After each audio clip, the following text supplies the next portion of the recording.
Kayla and Emily are passing out the resources that Dr. Grell has graciously provided for us. And so make sure, if you don't have one yet, if you want to put up your hand, we make sure that you get these. This will be very helpful as we go forward.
So put this in your purse, and then you send us your expenses, and we'll reimburse right away. But include everything.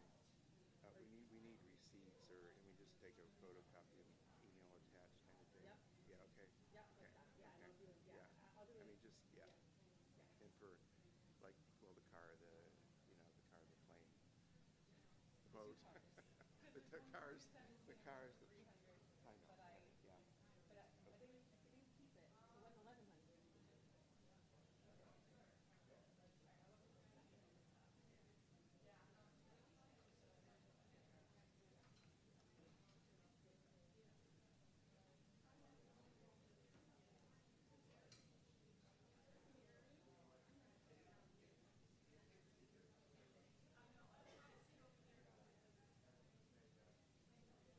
Okay.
Well, good morning and welcome to Faith for Living on our Thursday as we wrap up our time today with mixed feelings with Dr. Angela Williams-Gorell. I want to say as we begin that we have the list of resources that she has graciously provided. I just thought it would be a couple scribbled notes, and it's 4 pages typed, and it's pretty darn impressive. So thank you. Yes, she deserves a round of applause. So thank you for that. We ran out? Okay, if you didn't get one, put your hand up, because we have, I think we have plenty. Let's just put it that way. So we made 60 copies. No, you can each have one. Don't fight over them.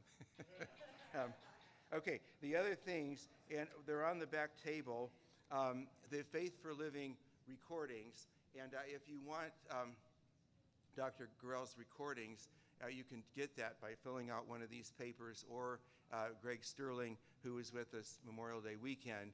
The ones to come are also on here, but they'll be done. You need to do that week by week. And then our religious life seminars that I mentioned yesterday, they're also here. I want to say briefly that next week we have with us Reverend Dr. Dennis Miller from Ginghamsburg United Methodist Church, and his theme for the week will be United in a Divided World. On Monday, Unity in a Divided Church. Now, Tuesday, get this, the separation of church and hate. 3, Wednesday, Peace in an Age of Rage. And Thursday, Shine the Positive Way Forward in a Political World. I'm excited about Dennis being here. He is the pastor of one of the largest United Methodist churches in the country, and the church is growing and prospering under his leadership. And his wife, Rachel, he is an ordained deacon, and she is a member of our Lakeside board, and she will be here with him. We're going to begin this morning with a song led by our religious life interns, and it's one that I think you're going to know.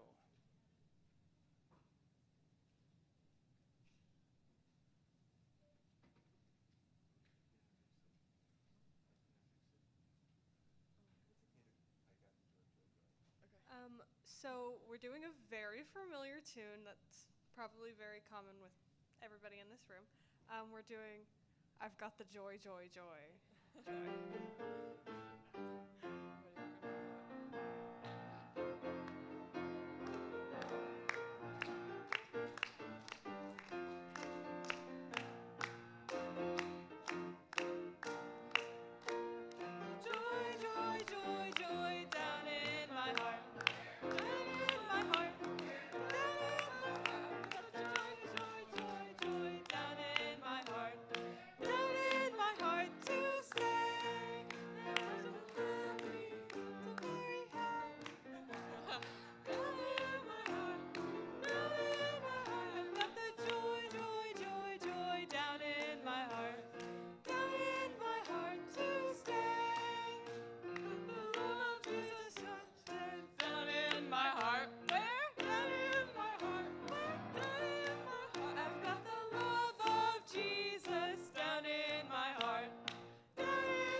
A hand.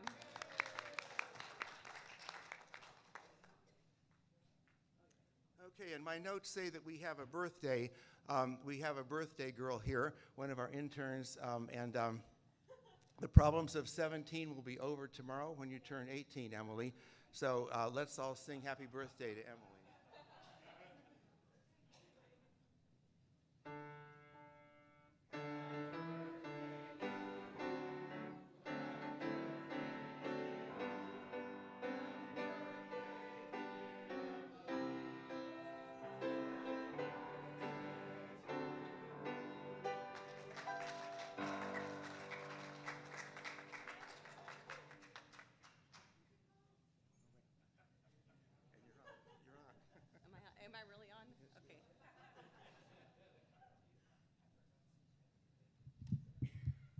Welcome back, Lakeside. It's my last day. I can't believe it. What a week it's been. It's been so much fun. I know. I told Dr. Yost I want to come back, and he's like, I don't know. We'll let you know. So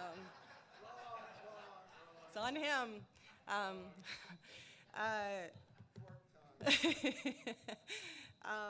It's been incredible to be with you this week. If you are joining us today for the first time, or if you missed a day like yesterday, today's part 2 of a part 1 and part 2 talk. So I'll just catch you up a little bit, but you can also listen to the recording if you want to. We've been on a journey toward joy this whole week. And yesterday we started with part 1 of how to live open to joy. What are gateways to joy? I was telling you yesterday, we can't make joy. We can't just tell ourselves, feel joy, and we just do, unfortunately. We, though, can open ourselves to joy. It is a gift from God that we can open ourselves to as we participate in various practices or actions over time. And so yesterday I shared several of those, and today I'm going to share a few more, and they're in the notes, but you can also get the recording if you want to hear yesterday's Gateways to Joy. Yesterday I was talking about several practices, several actions that have done over time become practices. And I mentioned gratitude, counsel circles, retrospective joy, and imagination. And here's the thing that I was really inspired to share these gateways to joy once I read the book Joy and Human Flourishing. Mary Clark Moshella is a pastoral theologian at Yale, and she says that many people are trained in crisis care, and that's really important work. But very few people are trained in joy care. And since I told you yesterday that our brains are very good at remembering the bad things that have happened to us in order to protect us, and very bad at remembering the good things that have happened to us, we have to work a little harder to remember the good and to do joy care with one another. And so I really hope that you will think in the coming days about what it looks like in your community, in your family, in your neighborhood, in your church, to do joy care. What does that look like? How do we engage in these actions over time together? Now, the first gateway to joy for today needs a little bit of background. Dr. Lisa Miller, also, by the way, in the resource list with every practice, if there was someone that really helped me with that gateway to joy, to think about it and to fill it out, then their book is in a bullet point there, right? And so this is with the bullet point for spiritual attunement today. This is Dr. Lisa Miller's book, The Awakened Brain. She is a clinical psychologist and scientist, and she studies the relationship between psychology and spirituality. And I've talked to several of you here this week. You have a specialty in psychology, and the church needs you, and you need us. I believe that people who work in behavioral health and mental health need spiritual and religious leaders, and spiritual and religious leaders need people who work in behavioral and mental health. We have to work together and do our work in an integrated way in communities. I'm really passionate about this. And in fact, the last few years, the way that it was just so beautiful what God did, because after everything happened in my family, which, after the suicide of my family member, Dustin, after my dad's death to addiction, I became really interested in this intersection between spiritual and mental health and thinking a lot about it. And then, so my dad died in 2017. All of that happened in December 2016 to January 2017. In 2020, I got an email from the chief of chaplains for the U.S. Army's office asking if I could come to Fort Bragg and give a talk. And I'm like, I'll think about it. No, I'm just kidding. I was like, whoa, this is awesome. Like, what an amazing, invitation. But also, it's 2020. No one was riding on planes at that time. But I was like, oh. And so I got on a plane, and it was like me and 3 other people, literally. And I flew to North Carolina to Fort Bragg. And I give this talk, and then I don't realize it, but at the end of the talk, I'm asked, hey, do you want to be on our team for the next 3 years, flying to almost every Army post in the nation and in Germany, and talking about life worth living? And I was like, oh, wow, what an incredible thing, right? And so that turned into this whole thing. Lisa was the other civilian on the team. The whole team was people in the military other than Lisa and myself. And Lisa's a professor at Columbia. And so and she's a psychologist, and I'm a theologian. And so we got to really learn from each other a lot. Her research demonstrates the connection between depression and a lack of attunement to what she calls the spiritual self. Now, Lisa would give her talks that week. I would give my workshop that week. The other people on the military team would give their talk. We would do a week with chaplains and religious affairs specialists and also Army leadership at the post. And so we did that for 3 years. And I'm really, really grateful to say that in the 3 years after we were done doing our work, and they did some other work with behavioral health as well, like they did, it's not just our team that did this work, but suicide in the Army went down 28%. Yeah, like you all, this is what spirituality and mental health, like when we work together, this is what it can happen. But it takes teams of people, it takes like thinking about these things together, working together to create that kind of change. Dr. Miller has been able to show through brain mapping that every single person has a spiritual center, so that the spiritual self is 1/3 innate and 2/3 socialized. So 1/3 it's part of the brain you're given, and 2/3 it's nurtured in you. Your brain is mobilized, she says, for spirituality. Her empirical research has proven that when the spiritual core of a person is strengthened, people have less severe depressive episodes, and their episodes are shorter. And it helps them to be less suicidal. So it's a protective factor against depression. It doesn't make it go away, but it helps the episodes to be shorter in length, less severe, and suicidal ideation to be less severe. Spiritual attunement is key. She and her team have found that spiritual experiences change the physicality of our brains in healthy ways. In one of their studies, Miller and her team, and you can read more in The Awakened Brain, recorded the brain activity of young adults as they first told a story about a stressful event in their lives. So they are recording their brains, they're talking about a stressful event. And then they recorded their brain activity when they told about a spiritual experience in their life. And while talking about the stressful event, the brain's frontal lobe would light up. This is the part that's responsible for motivation and reward. And Dr. Miller noticed that all of the stories involved working very, very hard to gain control over an uncertain situation. Stress activates what she calls the achieving mind, a mode of awareness that focuses on organizing and controlling our lives. We were talking a couple of days ago about the difference between control and surrender. Do you remember that, some of you that were here? The controlling, achieving mind asks, how can I get and keep the things that I want in my life?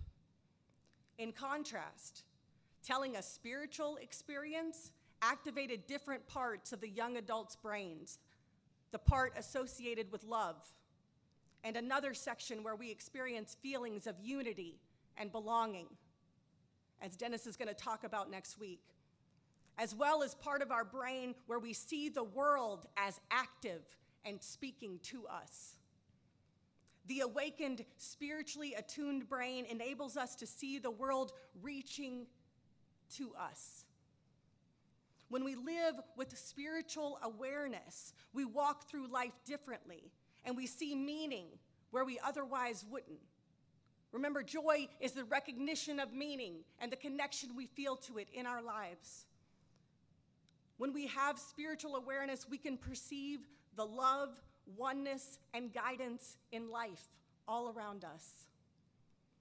We have to teach spiritual awareness. One way that I did this with youth in my youth group was to have what I call God moments. That's what I called it in youth. I said, all right, it's time for God moments. When did you notice God? We did youth group every 2 weeks on Sunday nights. When did you notice God in the last 2 weeks? And at first, when we did it, you all, Like, when did God speak to you? When did you sense God's love? When did the Spirit guide you? When did you feel that thing, like I should do this, I should not do that?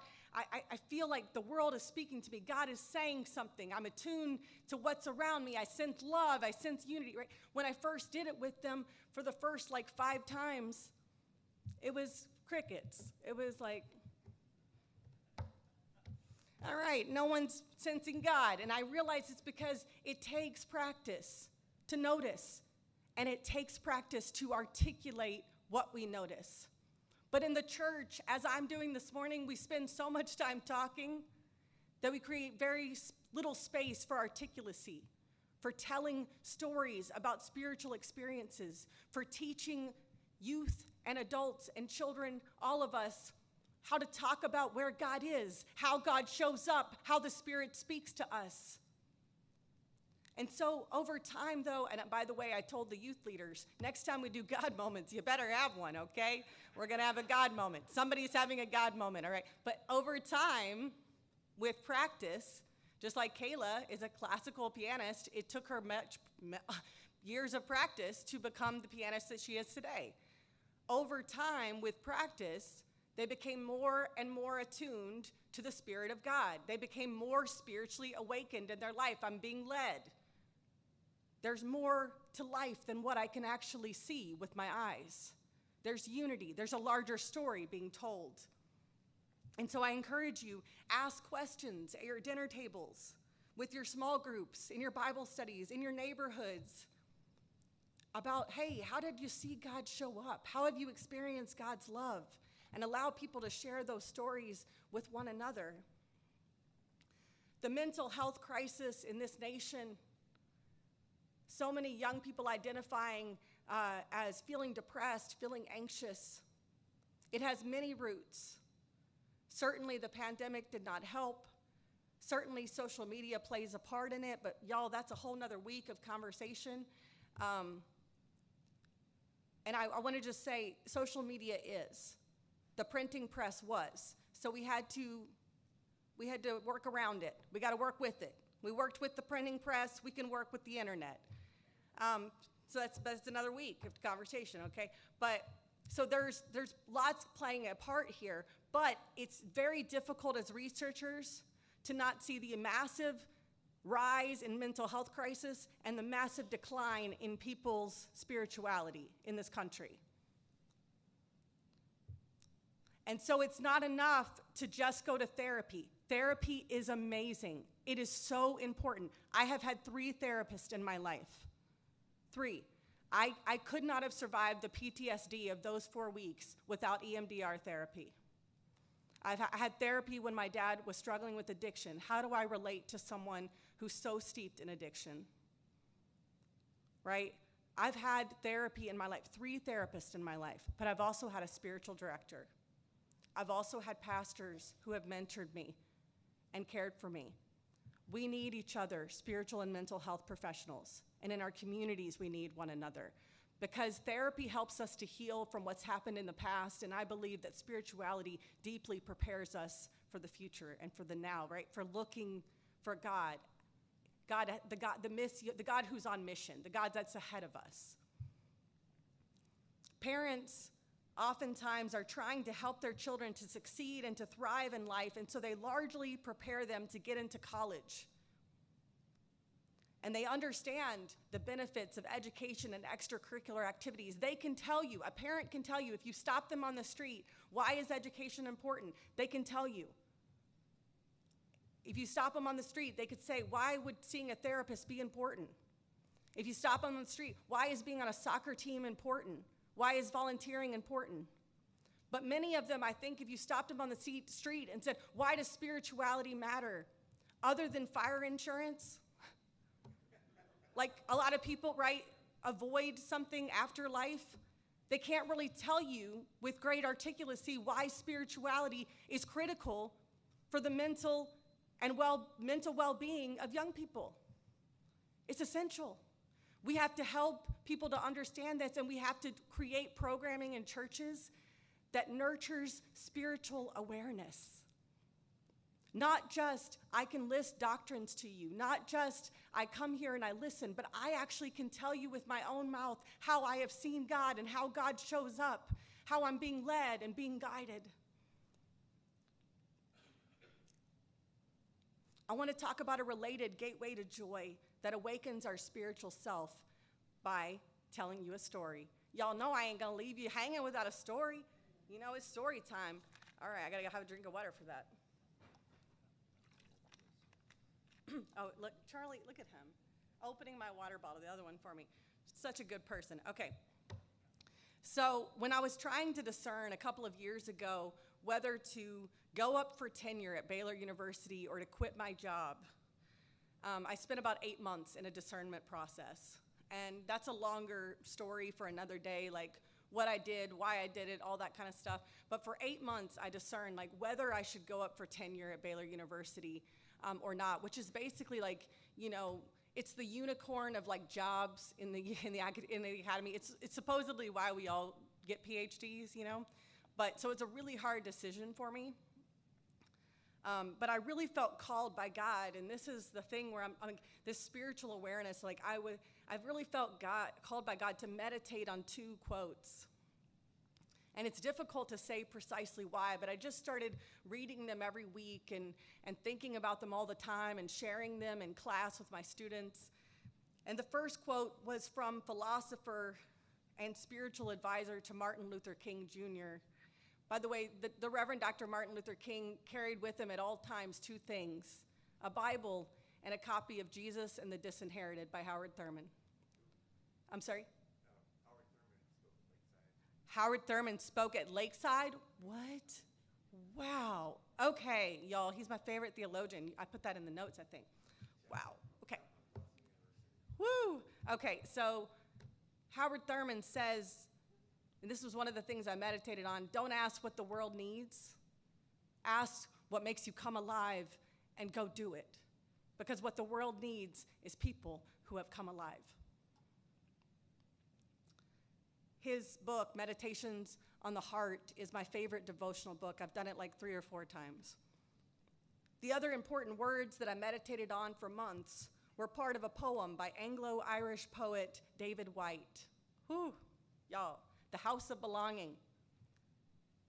Sweet Darkness is this poem, and he says in part of it, you must learn one thing. The world was made to be free in. Give up on all other worlds except the one to which you belong. Sometimes it takes darkness and the sweet confinement of your aloneness to learn that anything or anyone that does not bring you alive is too small for you. So I was meditating on this idea of bring you alive, come alive. What does it look like in our everyday lives to live awake, to live alive?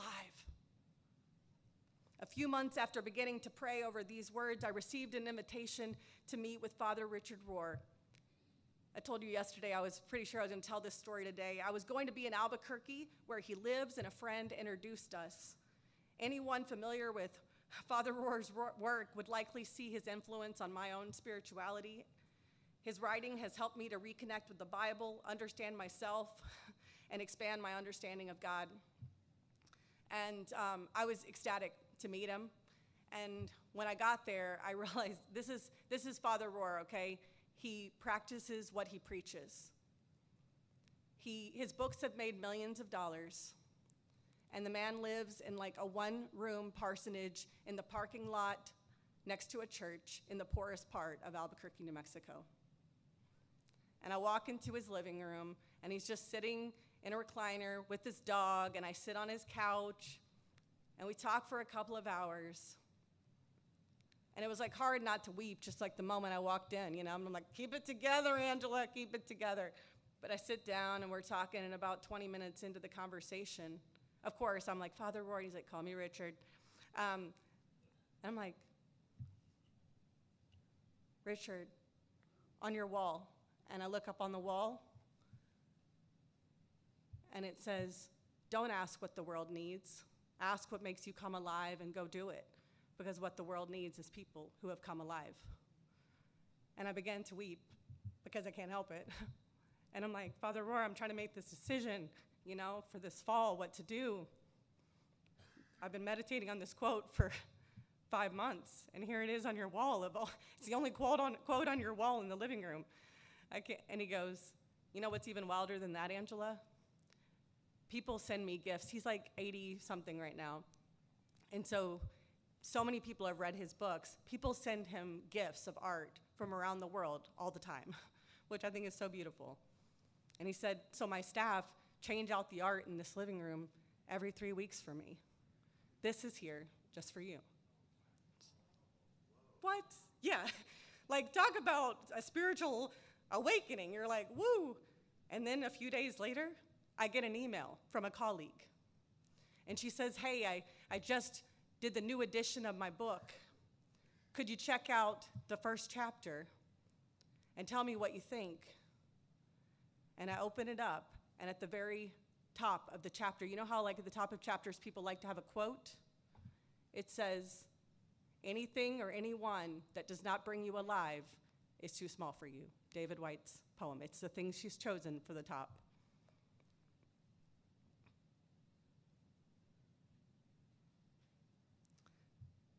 The same things were showing up in different places. I couldn't help but pay attention. When you see the same things again and again, God might be trying to give you a sign of some sort. Perhaps God is showing you that it's the right time, or God is showing you a truth again and again until you confront it or you accept it. This is called synchronicity, and it's a gateway to joy because it reminds us that we are being led, that we are connected to God. We are not alone. How do we help one another to be in tune with the Spirit, to pay attention to how God is talking to us, leading us, guiding us? The next practice is forgiveness. We're only doing 3 today. I'm going to walk through the next 2 more quickly because spiritual attunement just takes some time to give context to. But the next one is forgiveness. When I taught Life Worth Living at Yale, and I still teach Life Worth Living all the time, in 2 weeks I'm going to be in Vancouver, and we're going to teach professors from 20 countries how to teach Life Worth Living. I'm really excited about it. And so we take young people on a journey. What is a life worth living? We do it with older people too.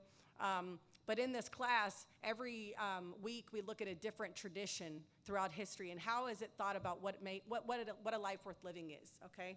Y'all, my collar's been up this whole time and no one told me? Really? Y'all, it's rude. Okay. So every week we could picked a practice to focus on. And for Christianity, we chose forgiveness. If, as Shmeiman says, joy is the tonality of our faith, the team, we would say forgiveness is at the heart of our faith. Forgiveness is another gateway to joy. Similar to fear and anger, I said on Monday, are obstacles to joy. Unforgiveness is an obstacle to joy. Maybe today, tomorrow, maybe you need to release someone else or an organization or a group from what they have done to you. Or maybe you need to forgive yourself. You may need to shed betrayal or disappointment. My friend, the theologian Miroslav Volf, who I worked with at Yale, he says forgiveness is a process that comes in droplets, little bit at a time. It's a process. I take this to mean that we give a little of it at first, and then maybe we give a little bit more, and then we maybe give a little bit more. But we do one step at a time, and here's the thing, forgiveness is like surrender. It's an offering to God. I can't forgive this organization. I can't forgive this person, this group. I can't forgive myself. God, would you forgive through me? We release the person to God, though they do not deserve it. That's important. They don't deserve it, probably. They haven't earned it, maybe, and the situation might be incredibly unfair. But as we engage in the process of forgiveness, we remember the events in new ways, and we do our best to let go of resentment. Resentment will eat you alive, and it will steal your joy. Forgiveness does not mean you give this person permission to hurt you again.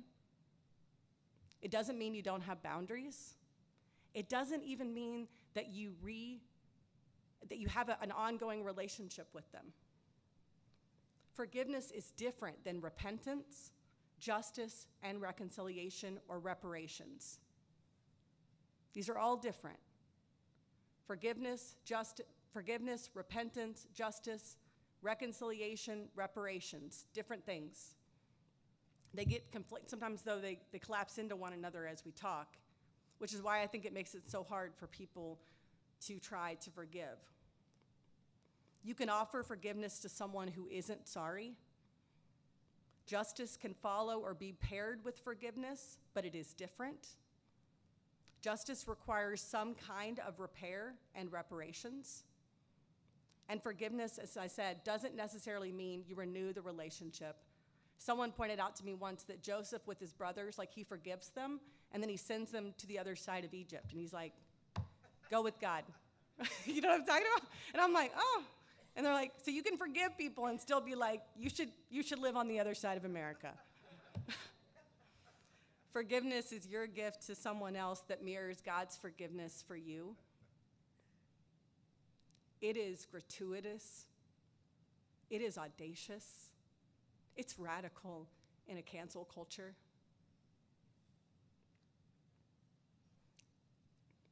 If you cannot meet with the person that you need to forgive or the community, or maybe they passed away, you can write them a letter and then you can burn it in a safe way outside. You could go. I once did this myself, and I've done it with students too. I've sat with them and guided them through this process. I went to a park once and I sat at a picnic table and I recorded it as a voice memo to be like, this is actually happening. And for like 33 minutes, I asked God to help me to forgive this person that I needed to forgive. And I named what I was sad about, mad about, glad about, and forgiving about.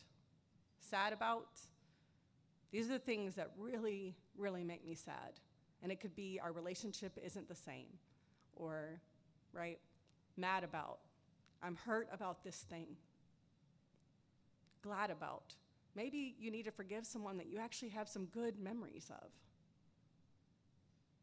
Or an organization you have some really good memories of, a place you worked.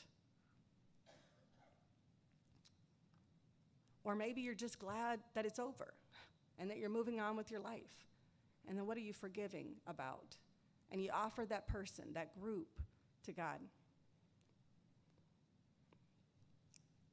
When I did this, when I stood up, I felt relief instantly. My body was less tense, and I was no longer gripping the past, and it no longer had the same grip on me. And I want to say, too, if you're trying to forgive yourself this morning, and this was, as I said on Tuesday with the women in prison, this was the hardest thing for them, was not giving way to self-hatred. I want to say today, you are human. You fail, and sometimes you morally fail. And I'm going to say to you what I hope you say to people all around you as much as possible. You can recover from anything you have said or done. No word or act defines who you are. There is a you there. There is a dignity, a worth that is always protected, always preserved.